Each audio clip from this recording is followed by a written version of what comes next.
தேசிய ரீதியில் கரப்பந்தாட்ட சுற்றுப் போட்டியில் கொழும்பு டிஎஸ் சேனநாயக்க கல்லூரியை வெற்றி கொண்டு சாம்பியன் கிண்ணத்தை பெற்றுக்கொண்ட சுழிபுரம் விக்டோரியா கல்லூரி விளையாட்டு அணியினரை பாராட்டும் நிகழ்வு நேற்று நடைபெற்றது.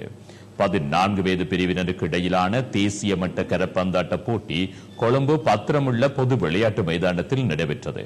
குறித்த கரப்பந்தாட்ட போட்டியில் சுழிபுரம் விக்டோரியா கல்லூரி சாம்பியன் கிண்ணத்தை பெற்றுக் கொண்டது. வெற்றி பெற்ற மாணவர்களை பாராட்டும் நிகழ்வு யாழ்ப்பாண ராணுவ மக்கள் தொடர்பு அலுவலகத்தில் நேற்று நடைபெற்றது. குறித்த நிகழ்வுக்கு பிரதம விருந்தினராக 511வது படை அணியின் பிரிகேடியர் பியர் விக்ரமரட்ன கலந்து கொண்டார். கரப்பந்தாட்ட போட்டியில் 48 பாடசாலைகள் பங்கு பெற்றிருந்தன.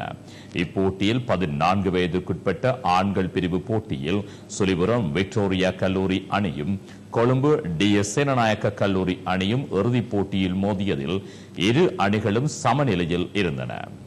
வெற்றி தோல்வியை தீர்மானிக்க மேலதிக நேரம் கொடுக்கப்பட்டு ஆட்டம் தொடர்ந்த போது டெலி முறையில் சுழிபுரம் விக்டோரியா கல்லூரி வெற்றி பெற்றமை குறிப்பிடத்தக்கது. ராணுவத்தினர் மற்றும் பாடசாலையின் ஆசிரியர்களின் ஆதரவில் முதற் தடவையாக யாழ்ப்பாண பாடசாலையொன்று கரப்பந்தாட்ட போட்டியில் தேசிய ரீதியாக வெற்றி பெற்றதனை 511வது படை அணியின் பிரிகேடியர் பியர் விக்ரமரட்ன வெகுவாக பாராட்டியுள்ளார்.